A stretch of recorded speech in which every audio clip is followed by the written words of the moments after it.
teitä katselemaan. Näin kun isäni pellolla hammasta purren huudatti traktoriaan. Sitä katselin sekavin tuntein, minä junttien lapsista juntein. Kun valmeetin valitustienoon, täytti hän pehmensi perunamaan. Minä olin kyntäjän poika, lähes farmari siis itsekin. Vielä kyntäisin syvemmältä kuin muut, vielä isänikin paremmin.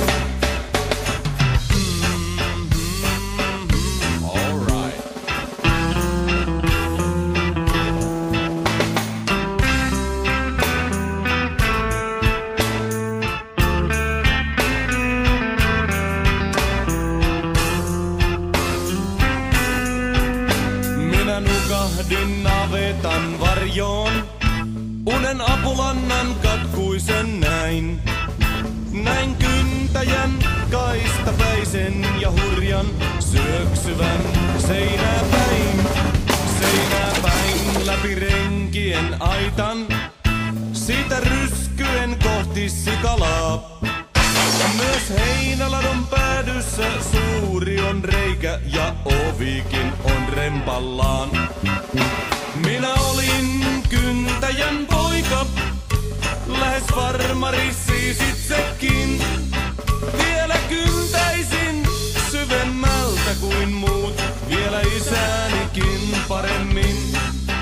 Vielä kyntäisin syvemmältä kuin muut, vielä isänikin paremmin. Vielä isänikin paremmin.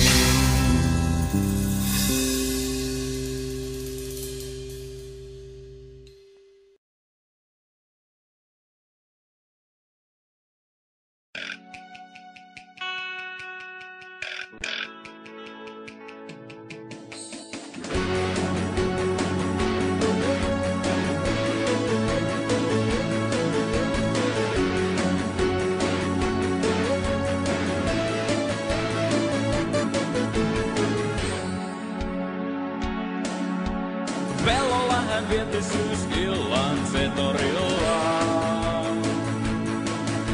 Siellä hän kiroili ja mylvi kuin gorilla. Mitä tästä opin? Hän totesi vain, Niin vittu mä sen jopin, mä lahjaksain.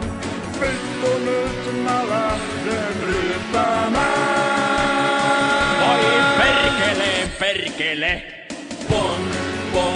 Pontikkaa, kaikkien maatalousmiehien janojuoma pontikkaa. Hirveän vahva ja saatanan edullista siideriä punkku. Niin taivalko vinkku. Pontikkaahan me vain hörsitään.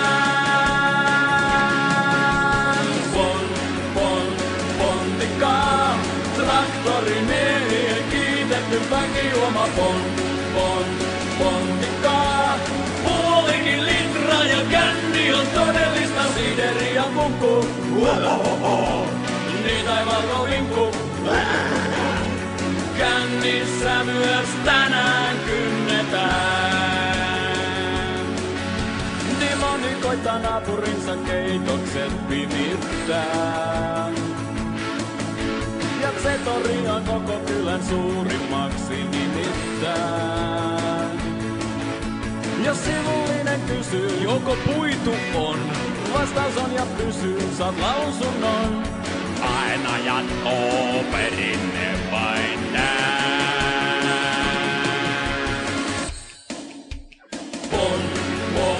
Pontikkaa, kaikkien maatalousmiehien janojuoma pontikkaa. Hirveän vahva ja saatanan edullista siideriä punkku. Niin taivalko vinkku. Pontikkaahan me vain hörsitään. Pontikkaa, traktorimiehien kiitetty väkijuoma pontikkaa.